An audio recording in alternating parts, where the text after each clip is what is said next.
বিয়ে হয়ে বাড়ি আসতে না আসতেই সংসারের হালটা আমাকেই ধরতে হলো।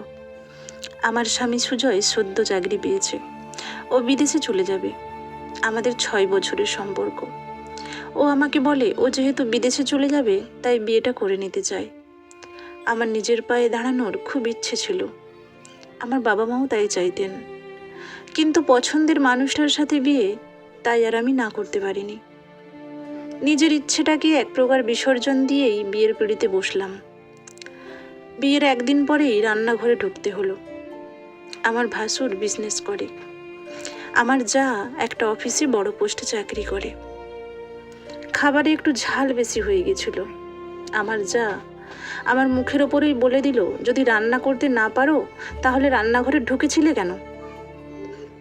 এই যে মা, বড় বৌমা অফিসে কাজ করে তাই রান্না বান্না করে না, আর ছোট বৌমা খুব তো স্বাদ করে ঘরোয়া মেয়ে বাড়িতে আনলেন, দেখুন ঘরোয়া মেয়ের কি মহিমা। সামান্য রান্নাটুকু তো ঠিক করে করতে পারে না।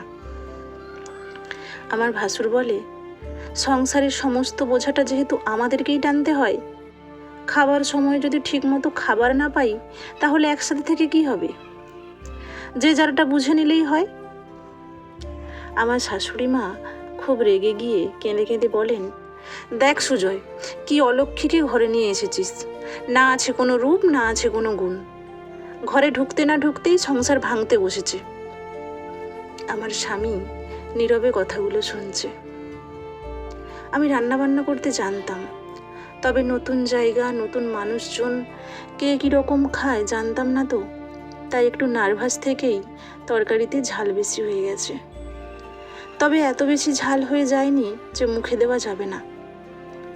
সবাই খাবার ফেলে উঠে গেলেও আমার স্বামী আর শ্বশুরমশাই খাবারটা খায়।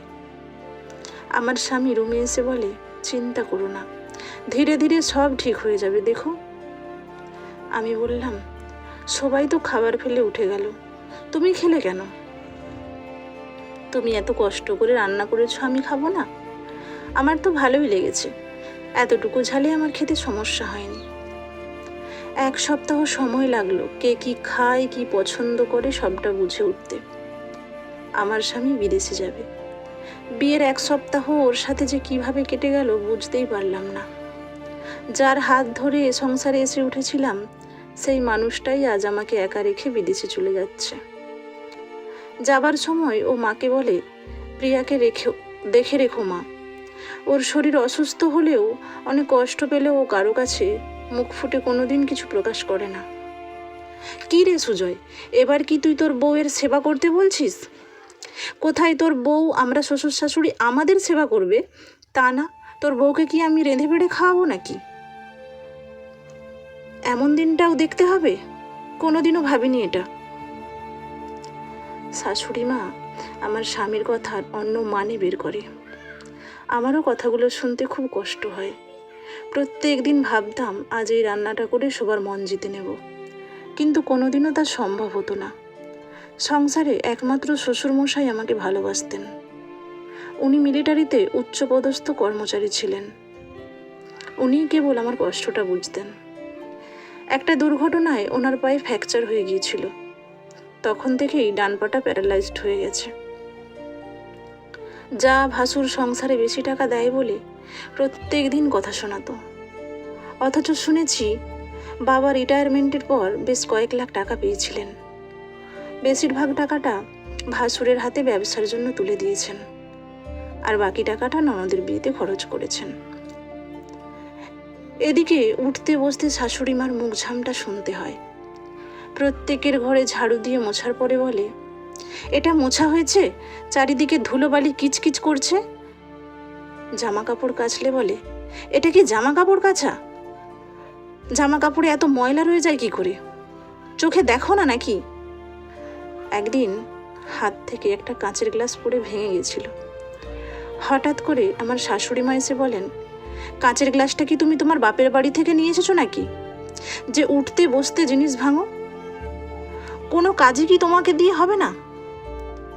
আমার যা এসে বলে, গ্লাসটার দাম জানো কত? জানবে কি করে, বাপের বয়সে জীবনে তো এইরকম কোনো দামি জিনিস দেখোনি। আমি মুখ বুজে সব সহ্য করলাম। সামান্য একটা কাঁচের গ্লাসের জন্য সবাই মিলে আমাকে এত কথা শোনাচ্ছে। এত করার পরেও যখন কথা শুনতে হয় তখন খুব কষ্ট লাগে। রাতে সুজয় ফোন করলে ওর ফোনটা ধরে খুব কাঁদতাম। ও আমাকে সান্ত্বনা দিয়ে বলে, একটু ধৈর্য ধরো, সব ঠিক হয়ে যাবে। এক গাছের ছাল অন্য গাছে লাগতে একটু সময় লাগবে, তুমি কিছু মনে করো না, আর কিছুদিনের মধ্যেই আমি আসছি। এদিকে আমার শ্বশুরমশাই গত হন। আমাদের সংসার আলাদা হয়ে যায়, ঘর ভাগ হয়ে যায়। আমার যা ভাসুর ওদের সব রুমে চাবি দিয়ে নতুন ফ্ল্যাটে গিয়ে ওঠে। শাশুড়ি মার ওদের সাথে যাওয়ার খুব ইচ্ছে ছিল ওদের ফ্ল্যাটে, কিন্তু তারা শাশুড়ি মাকে নিয়ে যেতে চায়নি।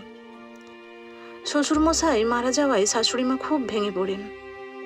সুজয় আমাকে ওর কাছে নিয়ে যেতে চেয়েছিল, কিন্তু সদ্য স্বামীহারা স্ত্রীকে ছেড়ে ছেলে বৌমার দ্বারা অবহেলিত দুঃখিনী এই মাকে একা ফেলে নিজের সুখের জন্য আমি সুজয়ের সাথে চলে যেতে পারিনি।